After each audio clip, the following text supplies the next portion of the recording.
नमस्कार साथियों, तो आज की इस वीडियो में बात करेंगे क्वेश्चन नंबर 42 का। क्वेश्चन नंबर 42 में आप लोग को दिया गया है, सोनू और रामू मिलकर एक काम को 12 दिनों में पूरा कर सकते हैं।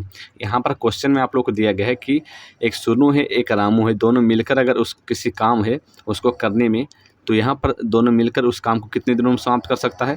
तो दोनों मिलकर उस काम को 12 दिनों में समाप्त कर सकता है। कितने दिनों में? 12 दिनों में समाप्त कर सकता है। उसके बाद आप लोगों को दिया गया है कि सोनू यदि अकेले 10 दिन तक तथा शेष काम रामू अकेले 15 दिनों तक काम करे तो काम समाप्त होगा कितने दिनों में होगा, ये आप लोगों को पूछा गया है। तो यहाँ पर देखिएगा, तो आप लोगों को सबसे पहले आप लोगों को दिया गया है कि अगर दोनों मिलकर काम करें, यानी कि सोनू को एस से हम यहाँ डिनोट कर लेते हैं, रामू को आर से यहाँ डिनोट कर लेते हैं। अगर दोनों मिलकर काम करते हैं तो यहाँ पर आप लोगों को कितने दिन लगते हैं? तो 12 दिनों का समय लगता है। अगर दोनों मिलकर काम करें तो यहाँ पर 12 दिनों में उस काम को समाप्त कर सकते हैं, ठीक है। ये आप लोग को कहा गया है कितने दिनों में? 12 दिनों में। उसके बाद फिर आप लोग को बोला गया कि सोनू यदि अकेले काम करे, सोनू अगर अकेले काम करे 10 दिन, और उसके बाद फिर आप लोग को बोला गया कि शेष काम रामू अकेले कितने दिनों तक काम करे? 15 दिन, तो काम समाप्त हो जाएगा। तो देखिए, इधर भी काम समाप्त हो रहा है, एस प्लस आर, यानी कि सोनू और रामू को काम करने 12 दिन काम करने पर, और इधर भी काम समाप्त हो रहा है, तो दोनों बराबर हो जाएगा, ठीक है। तो यहाँ पर आप लोग का आ जाएगा 12 एस प्लस 12 आर। उसके बाद फिर आप लोग का आ जाएगा यहाँ पर इधर 10 10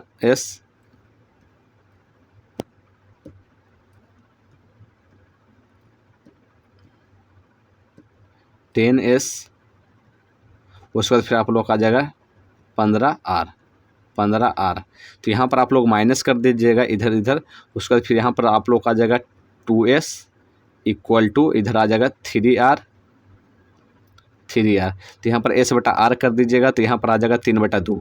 यहाँ पर s बटा r कीजिएगा, तो s बटा r करने पे आप लोग को आ जाएगा 3/2। तो यहाँ से क्या हो गया, s जो है एक दिन में 3 यूनिट काम करता है, और आर यानी कि राम जो है एक दिन में 2 यूनिट काम करता है। यहाँ से आप लोग को ये पता चल गया कि इसकी एफिशिएंसी क्या है, यानी कि एस काम करे तो उसकी जो एफिशिएंसी है एक दिन में 3 यूनिट काम करने की, और आर जो है उसकी एफिशिएंसी है एक दिन में 2 यूनिट काम करने की। ये आप लोग को पता चल गया। अब देखिए क्वेश्चन में आगे क्या बोला गया है। क्वेश्चन में बोला गया है तो काम समाप्त हो जाएगा, अकेले रामू पूरा काम कितने दिनों में समाप्त कर सकता है? तो रामू उस काम कितने दिनों में समाप्त कर सकता है, ये आप लोग को पूछा गया है। तो रामू अगर एक दिन में अकेले काम करे तो 2 यूनिट काम कर सकता है, तो 2 यूनिट काम कर सकता है। टोटल काम कितना है? तो टोटल काम निकालने के लिए इसका जो एफिशिएंसी है, यहाँ पर देखिए एक दिन में कितना काम हो रहा है? 3 प्लस 2 5 यूनिट। एस और आर दोनों मिलकर काम करे तो एक दिन में 5 यूनिट काम कर सकता है। तो एस और आर कितने? 5 यूनिट काम कर सकता है, और काम कितने दिनों में पूरा हुआ? 12 दिन में। तो यहाँ पर 12 इंटू हो जाएगा, तो 12 × 5 = 60 यूनिट, यानी कि टोटल जो काम है 60 यूनिट काम है। और पूछा गया क्या कि आर के द्वारा उस काम को कितने दिनों में कर सकता है? तो आर जो है एक दिन में 2 यूनिट काम कर सकता है, तो 60 यूनिट काम को करने में कितने दिनों का समय लगेगा? तो 2 से भाग दीजिएगा, तो यहाँ पर 30 दिन आ जाएगा। तो कितना आ जाएगा? 30 दिन में रामू उस काम को समाप्त कर देगा। 30 दिनों में रामू उस काम को समाप्त कर देगा। धन्यवाद।